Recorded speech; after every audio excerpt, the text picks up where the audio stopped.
Genocide and slavery are obviously nothing new to the United States empire, right? And an empire always stretches itself outwards and attacks itself inwards. That's how all empires do until they eventually collapse. And this is what's happening with the US empire, not just economically vis-a-vis BRICS, but also in very material ways as well. But I think it's important to note that, yes, this has always been the case, but we are seeing that escalate and accelerate in recent times, to the point that you can actually look back at conservatives of the olden days and see how differently they dealt with, for instance, Israel. So I wanted to share that with y'all. This is a post by the IMEU Policy Project. They do great work. And it says Biden could have ended Israel's violence in Gaza with a phone call other presidents have.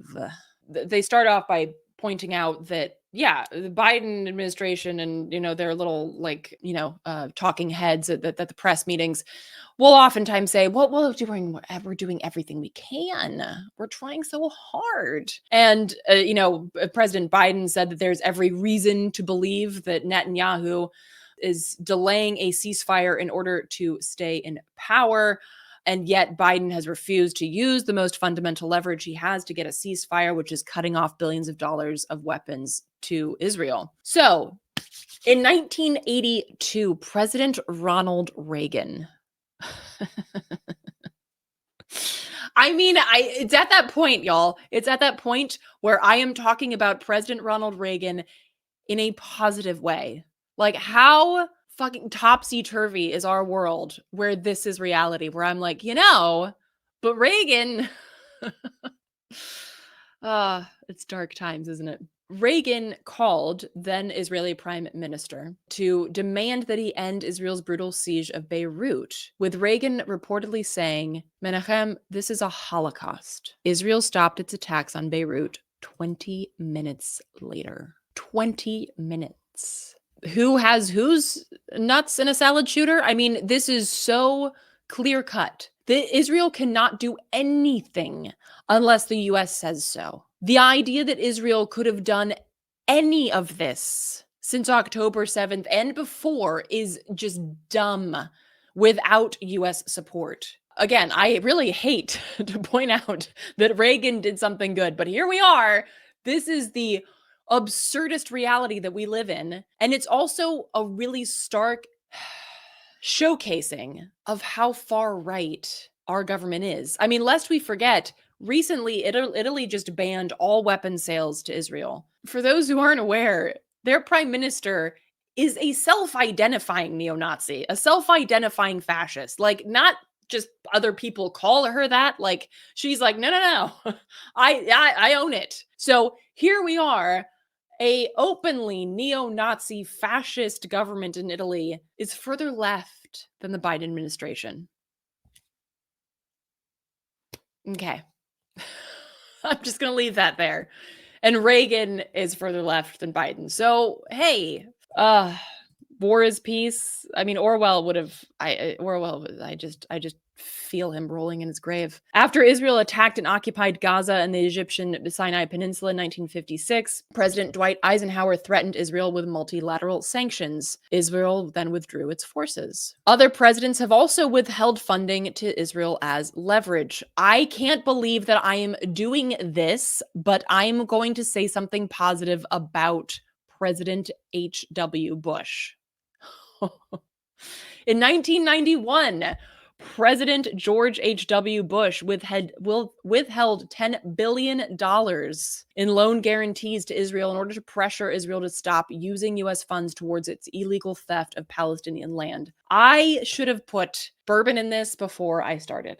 As it stands, it's just chai tea, and that's not going to cut it for me saying positive things about Reagan and Bush in the same fucking live stream.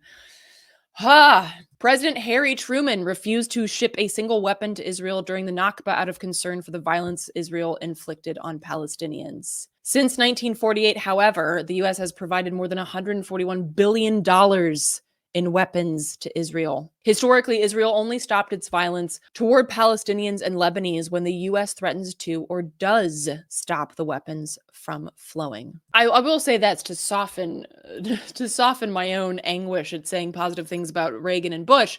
Things obviously didn't end, right? Since 1948, $141 billion has gone from the US to Israel. And even if you were just domestically interested, even if you didn't give a damn about the Palestinians, which a lot of people don't, what could the United States people do with $141 billion? I bet you our subways wouldn't look this shitty. I mean, this isn't a real subway, but you get my point, right? I mean, if anybody has taken the New York subway, you know what I'm talking about. I mean, what could our infrastructure look like if we weren't so busy destroying the infrastructure and lives of Palestinians? The amount of money and time and effort spent killing, maiming, oppressing, and destroying peoples and their governments is legion. I mean, other empires wish they could. The US definitely, I mean, the US empire is exceptional in that sense. Nobody has done it like the US empire has. So, I mean, yeah, hats off in that sense. This is something that has been done, like the precedent has been set. The precedent has been set in the past where presidents have called a fucking phone call. That's all it takes. You don't even have to get up off your ass. You can just lift up a fucking phone. Like I don't have a phone. Who the fuck has a phone anymore? But like a phone in the Oval Office. Make one fucking phone call and the massacring of children, of fucking babies would end. It would end in 20 minutes. And even if you didn't do that, if you just stopped, if you just said no more weapons shipments, it would take a matter of days alone for Israel to no longer have the ability to do genocide. That's it. That's all you would have to do. Essentially nothing. All you would have to do is nothing, right? And yet that is too much. It is too much. And it's not just, of course, because the US loves Israel. The US doesn't love anything. An empire cannot love. It is incapable of doing something so human and so precious. No. It's because Israel protects US hegemony. Israel protects US interests. The US doesn't really give a damn about Israel as an entity.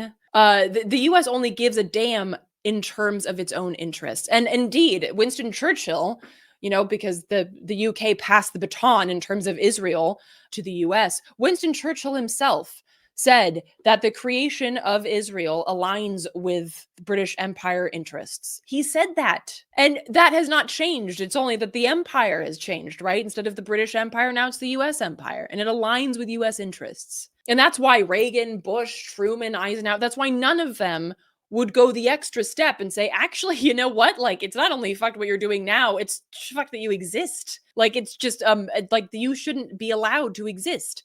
They can't do that. Not only because Israel promotes and protects U.S. interests and is a foothold for U.S. hegemony in the region, but also because Israel is a mirror. It's a very twisted funhouse mirror of U.S. existence. And if Israel doesn't have a right to exist, maybe the U.S. doesn't either.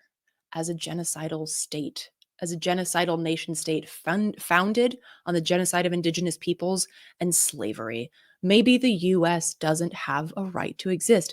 Maybe nation states in general don't have a right to exist because entities such as nation states don't have rights. People do. But that is some shit that they certainly do not want people to think about. And they certainly don't want that to come to the US and start making its way, percolating through the unwashed and oppressed masses from Appalachia to Washington State, back to DC and over to San Diego. You do not want that shit spreading. That would be very dangerous. So planting that seed, unless I'm assuming a lot of you already had that plant well grown in your own minds, but in case, planting that seed right there. So I just wanted to share this with y'all real quick because this is something that's happening here in Baltimore. If y'all are familiar with Red Emma's, it's a radical co-op in Baltimore, and they're going to be hosting this gallery show of art from Gazan artists to benefit Gazan artists that'll be up from November 5th through December 1st. My goal is that once